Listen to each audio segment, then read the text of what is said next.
검사 청구제도 개선 필요성. 최근 계열사를 통한 기업어음의 불완전 판매에 대해 많은 논란이 있다.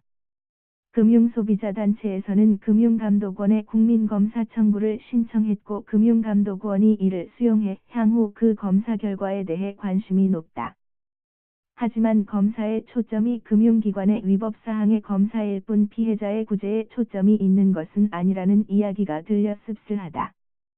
이미 해당 금융기관에 대한 무기한 검사에 돌입한 상태에서 국민검사 청구에 의한 검사는 과연 어떤 의미가 있는 것일까?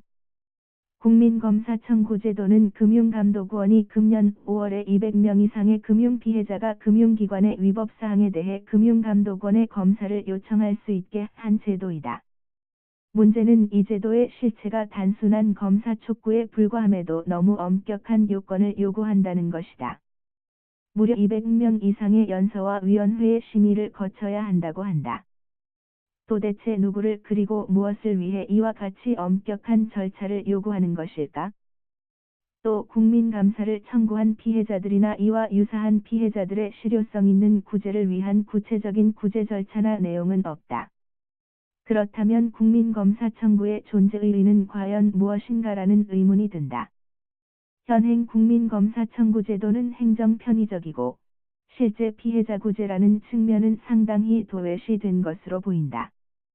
금융관리당국과 금융소비자의 대리인으로서 또한 공공행정 서비스를 제공하는 서비스 제공자로서 금감원의 역할인식 역시 미흡한 것으로 보여진다. 단지 금융기관의 위법사항만을 점검한다면 자체적인 검사와 과연 어떠한 차이를 가질 것인가?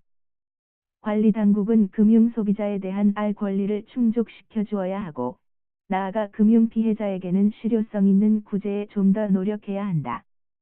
이런 노력을 함께할 때에 금융감독기관의 정체성이 확립되는 것이다. 현행 제도 하에서 금융관리당국이 금융소비자를 위한 대리인이 아닌 마치 군림하는 사법기관처럼 느껴진다면 이는 잘못된 것이 아닐까?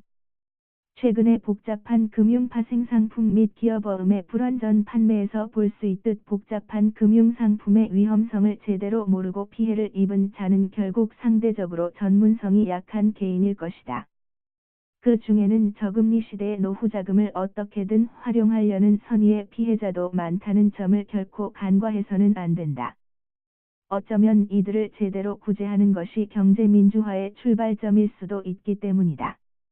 이번 사태에 대해 정부가 좀 더 적극적인 자세를 취하여야 하는 이유는 대다수의 피해자가 다수의 개인이기 때문이다. 전문가인 기관 투자자는 해당 기업어음이 투자 부적격인 것을 알아 피해가 거의 없다고 한다.